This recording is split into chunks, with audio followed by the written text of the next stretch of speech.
Salut, c'est Thomas Rozek.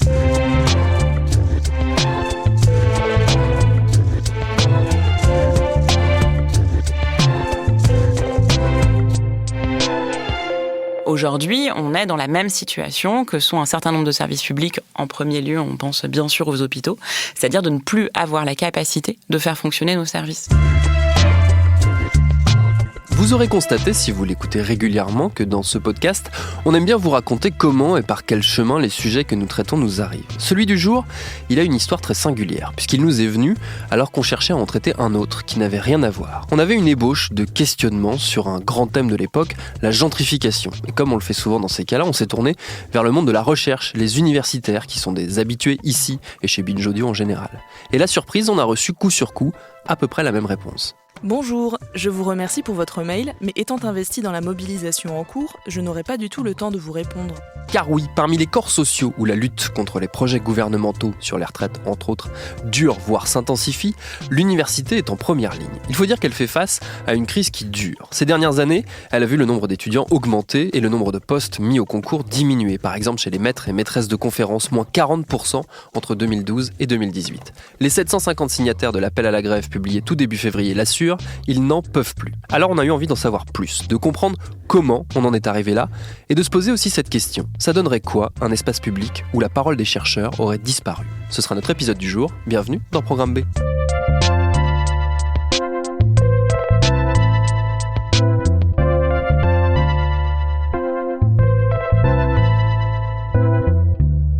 Nos invités avec un S, car elles sont deux, c'est d'un côté Marie Sonnette, maîtresse de conférences en sociologie à l'université d'Angers, et Myriam, c'est pas son vrai prénom, on l'a anonymisé à sa demande. Elle est docteure sans poste, titulaire d'un doctorat en sociologie également, mais précaire. J'ai commencé par leur demander de nous détailler les motivations de ce mouvement, et c'est Marie qui répond en premier. De manière générale, déjà, c'est la question de la réforme des retraites, parce que les chercheurs vivent dans le même monde social qui aujourd'hui est très clairement attaqué par un gouvernement qui est en train de détruire patiemment l'ensemble de nos droits sociaux. Et en fait, on est particulièrement touché par cette réforme des retraites et par d'autres réformes générales. Je vais expliquer. La réforme des retraites, déjà, parce que nous, en tant qu'enseignants-chercheurs, on rentre dans le monde du travail extrêmement tard. C'est-à-dire que la moyenne de recrutement, elle est à 34 ans aujourd'hui pour devenir maître de conférence ou pour devenir chargé de recherche, avec la question de la précarité qu'on expliquera plus tard, qui fait que l'entrée en poste est de plus en plus tard. Donc forcément, ça va énormément jouer sur nos retraites. Et donc aujourd'hui, moi, on me promet, quand je fais le calcul, une retraite vers 70 ans à 1 100 € par mois. Ce qui fait extrêmement rêver, bien sûr. Donc du coup, ça c'est la première chose.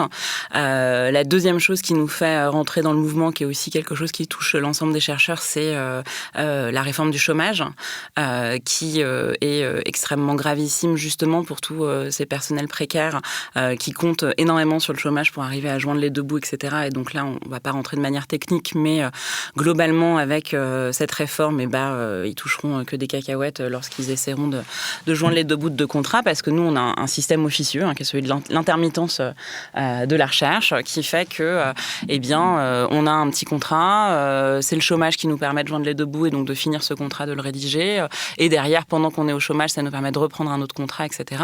Mais ça, aujourd'hui, avec la réforme du chômage, vu que ce sera plus simplement calculé sur les mois où on a travaillé, mais aussi sur les mois de non-activité, dites de non-activité, forcément, ça viendra baisser très largement les droits au chômage des chercheurs les plus précaires.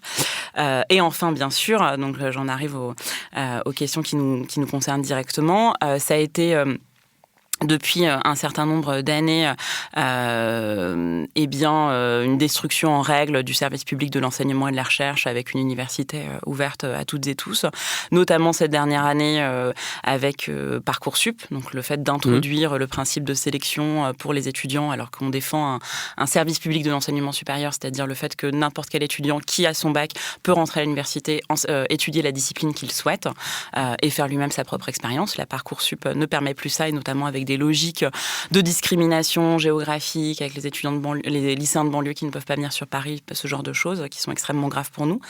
La question de l'augmentation des frais d'inscription.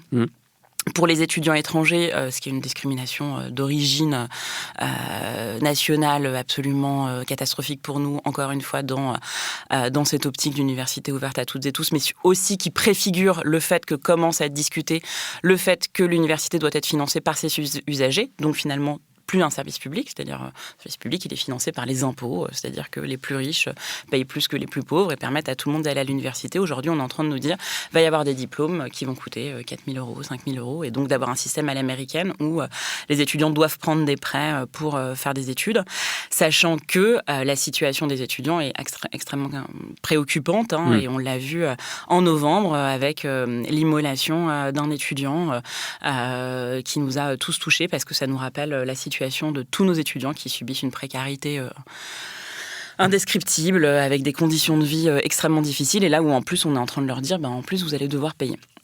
Donc il y a tout ça. Et par-dessus tout ça, notre ministre nous rajoute depuis un an, un truc qui s'appelle la LPPR, la loi de programmation pluriannuelle de la recherche, et nous dit en fait, non seulement, alors vous allez avoir plus d'argent, mais ce plus d'argent, il ne sera pas pour tout le monde. Il sera seulement pour ceux qui vont réussir à écraser les autres et à être davantage en concurrence et donc à être extrêmement forts. Eux, ils auront plus d'argent. Les autres, par contre, va falloir juste travailler plus, et notamment travailler plus, ça veut vouloir dire enseigner davantage, faire ce qu'on estime être les basses tâches. Et donc ça, c'est Emmanuel Macron qui l'annonce en disant va y avoir plus d'évaluations. Ceux qui les réussiront auront plus d'argent, ceux qui les rateront en auront moins. Et Antoine Petit, le PDG du CNRS, donc le Centre national de la recherche, qui est un des établissements principaux recruteurs de chercheurs et producteurs du coup de recherche en France, qui nous dit cette loi, elle doit être inégalitaire et darwinienne. Il écrit une tribune, c'est-à-dire c'est pas un mot qui lui échappe, c'est parce que maintenant il essaie de dire oulala, c'est pas ce que j'ai voulu dire, c'est une tribune qu'il publie dans les Échos en utilisant ces mots-là, donc en reprenant une rhétorique qui nous semble extrêmement dangereuse du darwinisme social, c'est-à-dire une loi de la jungle, c'est-à-dire ceux qui y arriveront auront plus d'argent et les autres non. Et donc ça, pour nous, c'est extrêmement grave parce que aujourd'hui, nous, ce qu'on demande depuis au moins une vingtaine d'années, c'est d'avoir plus de collègues, parce qu'aujourd'hui, on rentrera dans le détail des chiffres, les établissements fonctionnent de plus en plus et presque majoritairement sur des enseignants vacataires, et on demande plus de moyens pour faire de la recherche sur un temps long. C'est-à-dire que faire de la recherche uniquement par projet, comme on est en train de nous le proposer, comme la LPPR nous le propose encore plus, c'est-à-dire on se bat pour avoir de l'argent, si on a de l'argent, on arrive à sortir nos recherches et ça dure 2 ans, 3 ans, on sait que c'est inefficace. C'est-à-dire qu'on sait que on est tout le temps en train de courir après de l'argent, on n'arrive pas à faire vraiment nos recherches parce que dès qu'on a cet argent, on l'utilise finalement à redemander d'autres enveloppes, etc. Donc on n'arrive pas à les faire, etc. Nous, aujourd'hui, ce qu'on veut, c'est une pérennisation des moyens. Faire qu'on ait des moyens pour fonctionner, pour pouvoir sortir nos recherches en ayant le temps de les faire, etc., etc. Il y a des chiffres qui sont sortis, là c'est le Time Éducation qui sortait ces chiffres-là la semaine dernière ou le mois dernier, en disant que sur des gros appels à projets européens, il y en a un qui s'appelle Horizon 2020, sur lequel on est très nombreux à avoir postulé, à avoir mis beaucoup d'énergie à postuler pour obtenir de l'argent de la part de l'Union européenne. En fait, les laboratoires européens ont perdu 1,4 milliard d'euros. C'est-à-dire que l'argent qui a été mis pour répondre à ces appels à projets sans les avoir, ça représente 1,4 milliard d'euros. On imagine ce qu'on aurait pu faire, notamment en sciences sociales, avec cet argent-là. Ça nous aurait permis largement de fonctionner et de sortir nos recherches. L'un des mots qui revient le plus souvent dans ce qu'on vient de se dire là, c'est précarité, précarisation. Peut-être, Myriam, vous êtes directement concernée en tant que docteur précaire. Vous pouvez nous expliquer concrètement quelle forme ça prend, cette précarisation, vous, dans votre quotidien ? C'est vrai qu'en plus de tout ce que vient d'être dit, la recherche et l'université et l'enseignement reposent très largement sur de la précarité depuis de nombreuses années, mais de plus en plus. Et cette précarité, on parle tout le temps de précarité, mais il faut aussi imaginer que précarité, ça va avec concurrence. Parce que du coup, l'absence de moyens, cette économie de la pénurie, elle va aussi avec une espèce de guerre permanente à tous les échelles pour obtenir les moyens. Cette précarité, moi, il me semble qu'elle nous touche vraiment à tous les échelons. Donc, on a parlé un peu de la précarité des étudiants et étudiantes, qui mène quand même à des extrémités dramatiques. Et cette précarité, du coup, elle est aussi chez les doctorants et les doctorantes, dont En sciences humaines et sociales, il n'y a que 39% des doctorants et doctorantes qui touchent un financement. Donc tous les autres sont sans financement, principalement financés par Pôle emploi, qui est quand même l'un des grands financeurs de la recherche publique française. Donc de nouveau, on imagine les conséquences que va avoir la réforme de l'assurance chômage sur ces doctorants et doctorantes. Qui en plus travaillent... il y a aussi toute cette question de la course à finir sa thèse le plus vite possible, malgré une augmentation des tâches constante, la nécessité de publier dans des revues de plus en plus concurrentielles, de monter des séminaires, de faire tout un travail de fourmi complètement invisible.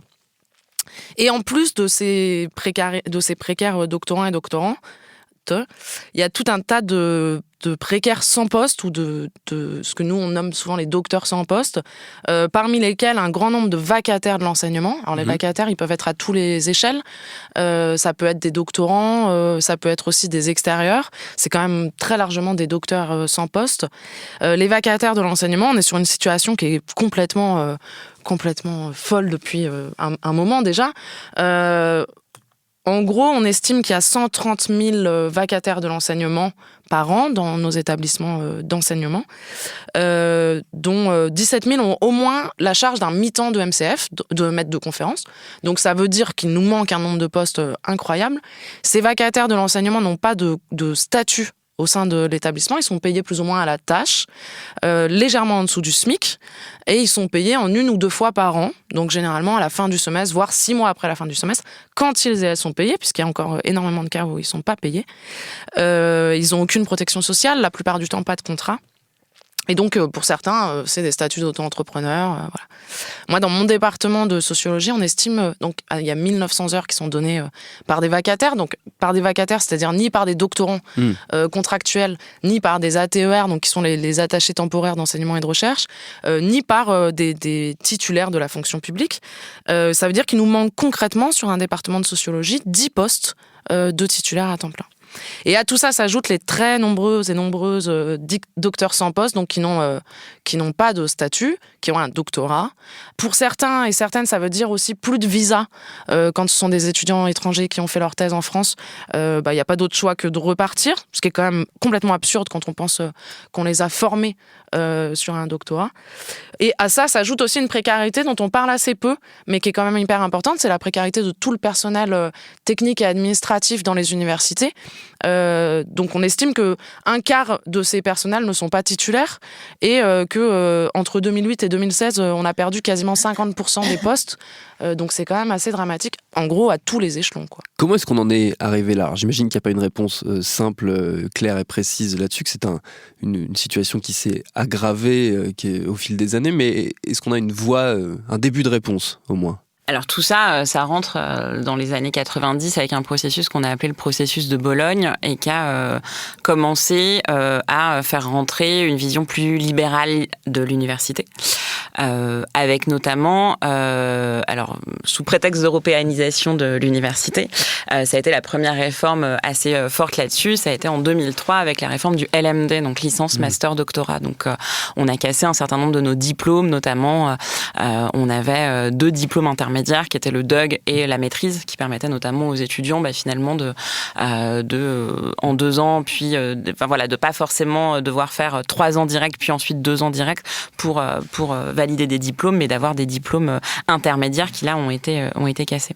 Et donc depuis, on entre de plus en plus, notamment avec une loi menée par Valérie Pécresse à la fin des années 2000, la loi LRU, dans l'idée de l'autonomisation des universités, donc de faire que chaque université doit être responsable de sa masse salariale, de son budget, de l'ouverture de ses diplômes, etc. Donc finalement, ça a été encore plus la mise en concurrence des universités elles-mêmes entre elles, avec le développement de facs qu'on va appeler les facs poubelles d'un côté et les facs d'élite de l'autre, donc des facs très bien dotées, avec des diplômes qui vont valoir beaucoup, etc., et des facs beaucoup moins dotées. C'est-à-dire que si on regarde une licence de sociologie aujourd'hui, si on l'a fait à Nanterre avec Meriem comme enseignante, ou si on l'a fait à Brest, je donne des exemples vraiment au hasard, avec d'autres types d'enseignants, etc. Je ne sais pas pour l'université de Brest, mais je peux imaginer que c'est qui est mon université d'origine. voilà. Donc on tombe très juste. Mais je peux imaginer que c'est une université plus petite qu'une université parisienne, avec moins de moyens. Eh bien, on va pas avoir le même nombre d'heures, par exemple. On peut avoir des nombres d'heures très différents. On va pas avoir le même type d'enseignants. À Nanterre, on pourra peut-être avoir plus d'enseignants titulaires, donc mieux formés, etc. Tandis qu'à Brest, on aura plus d'enseignants vacataires qui préparent les cours avec 2 bouts de ficelle, etc. Donc, effectivement, des diplômes qui, de fait, à un moment donné, ne valent pas la même chose. Avec Parcoursup, avec la réforme aujourd'hui du bac et les E3C dont on entend beaucoup parler dans l'enseignement secondaire, etc., on voit vraiment qu'on tente de développer des parcours qui vont être des parcours d'excellence, tandis que d'autres lycéens puis étudiants auront des parcours beaucoup moins d'excellence et beaucoup plus difficiles, avec beaucoup plus de sélection. Et donc, en fonction du bac qu'on aura choisi, de toutes les combinaisons d'options et de la note de E3C qu'on aura fait, si on l'a fait dans un bon lycée ou pas, on pourra être bien classé sur Parcoursup et donc aller dans une bonne université, au hasard la Sorbonne. Et si on a mal fait ça, et si on a eu la malchance de naître à Aubervilliers, où j'habite, plutôt que dans le centre parisien, eh bien, on ira dans une université où le diplôme vaut moins. Et ça, on trouve que c'est une rupture du service public, c'est-à-dire c'est une rupture du principe d'égalité du service public, et c'est contre ça qu'on se bat. Aujourd'hui, on est dans la même situation que sont un certain nombre de services publics. En premier lieu, on pense bien sûr aux hôpitaux, c'est-à-dire de ne plus avoir la capacité de faire fonctionner nos services. Et de le faire uniquement à base de burn-out, c'est-à-dire de quelques titulaires qui sont en place, qui se disent c'est trop important, mes étudiants j'y tiens, du coup je fais masse d'heures supplémentaires sans être payé, etc., etc. À base de précaires qui se disent moi comme je veux avoir un poste, je vais m'accrocher et je vais pas dire non, et si on me demande de venir corriger des copies, surveiller des partiels alors que c'est pas dans mon contrat, je suis pas payé pour, je le fais parce que je veux être bien vu. Mais tout ça, au final, on n'est même pas sûr que ces précaires auront un poste. Et en fait, on fait circuler quelque chose qui marche sur la tête et qui ne va plus fonctionner. C'est pour ça qu'aujourd'hui, nous, ce qu'on dit, c'est on ne veut plus faire fonctionner ce système-là. On refuse à partir de maintenant, et notamment on a donné la date du 5 mars comme le début d'une date où on va dire l'université et la recherche s'arrêtent. On veut s'arrêter parce qu'on ne veut plus faire fonctionner ce système qui exploite. Alors c'est 130 000 vacataires, comme le disait Myriam à l'instant, on ne veut plus cautionner ce système qui fonctionne sur le fait que 130 000 personnes sont payées en dessous du SMIC, du taux horaire du SMIC, pour être face aux étudiants et faire fonctionner les formations notamment. L'une des corollaires de ce mouvement et nous, le point de départ de notre réflexion, c'est le fait qu'on ait reçu beaucoup de réponses. Comme nous, on sollicite énormément d'universitaires et de chercheurs dans nos émissions. On a reçu beaucoup de réponses ces derniers temps nous disant « Je suis désolé, le sujet m'intéresse, c'est évidemment au cœur de mes recherches, mais je n'interviendrai pas car je suis actuellement en grève ou impliqué dans le mouvement de grève et donc je limite mes prises de parole. » Est-ce que c'est un des leviers d'action de montrer ce que serait un espace public, de parole publique, sans la parole des universitaires, des scientifiques et des chercheurs? Exactement. Enfin, moi, votre message, il m'a fait hyper plaisir quand vous m'avez expliqué ça pour nous inviter, parce qu'on s'est dit, en fait, on montre que ça marche, quoi. Parce qu'on montre ce que ça fait une société civile sans chercheurs.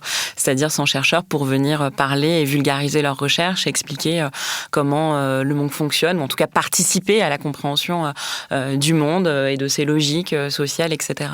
Donc, bien entendu, que ça montre que faire la grève, ça a une utilité parce que ça montre que ce serait une société où on serait encore moins financé, etc. Et puis, ça montre que les collègues... quand je dis les collègues, on collectivement comprend ce que ça signifie faire la grève. C'est-à-dire, c'est pas seulement ne pas aller en cours, mais continuer à faire ses recherches de son côté, etc. Non, c'est arrêter de vraiment travailler, arrêter cette prise de parole publique, et donc consacrer du temps à la mobilisation. Et là, Myriam et moi, on peut témoigner que depuis le 5 décembre, on est à plein temps sur la mobilisation parce que ça prend du temps de populariser tout ça, de se joindre aussi sur les collectifs interprofessionnels, donc d'aller parler et se joindre aux travailleurs de la RATP ou de la SNCF, mais aussi aux collègues du secondaire, etc. Et donc, quand on fait ça, on ne peut pas effectivement répondre à des interviews ou continuer notre travail normalement comme si de rien n'était. Et je pense que l'année 2019-2020 sera une année dont on se souviendra longtemps sur cette mobilisation, et qu'on espère bien sûr victorieuse. Est-ce que ça montre aussi l'utilité très concrète du travail de recherche qui est fait en France. L'utilité, j'entends pour tout le monde, ce qui est souvent un point de critique qui pourrait être objecté par certains qui s'opposent à ce mouvement de grève, qui diraient finalement à quoi ça sert tous ces chercheurs, toute cette recherche, tout ce savoir qui n'est pas accessible à tous ou qui l'est mais sans l'être.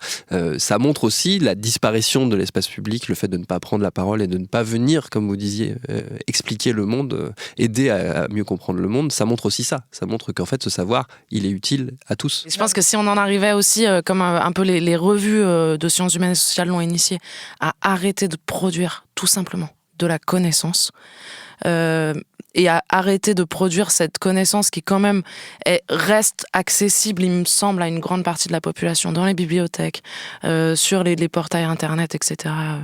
Je pense que là on visibiliserait aussi, et on est bien parti pour, visiblement, mais à quel point malgré tout ce qu'on en dit, les chercheurs et les enseignants-chercheurs produisent en permanence, malgré les conditions dans lesquelles ils et elles le font, que ce soit de l'enseignement bien sûr, des diplômes, mais aussi une connaissance du savoir et du savoir qui tente d'être accessible à toutes et tous. Donc qu'est-ce qui se passe quand on n'en produit plus et que on en ferme les accès à la population? On est quand même, on le sait, dans une période pas spécialement réjouissante en termes de perspectives d'avenir, etc. Et la recherche a une place extrêmement importante pour arriver à trouver des débouchés à cette période-là. Voilà.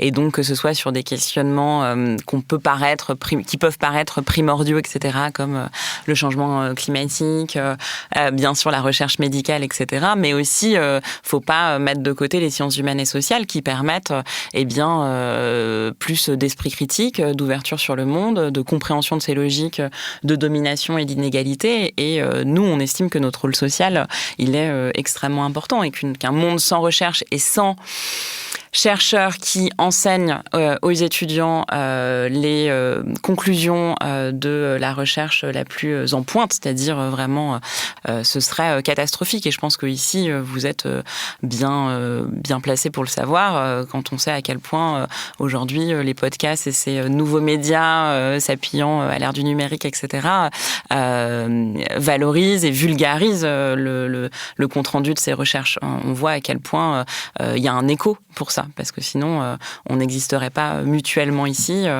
et vos émissions montrent bien à quel point on est dans un aller-retour permanent entre la production de ce savoir et qui avance à vitesse grand V. Voilà, par exemple, la question des études de genre, de l'intersectionnalité ou ce genre de choses nous permettent de beaucoup mieux comprendre les logiques de domination, d'exploitation, d'inégalité, et donc d'arriver à les résoudre ou espérer les résoudre, et en tout cas donner des armes aux plus faibles pour résoudre ces logiques-là.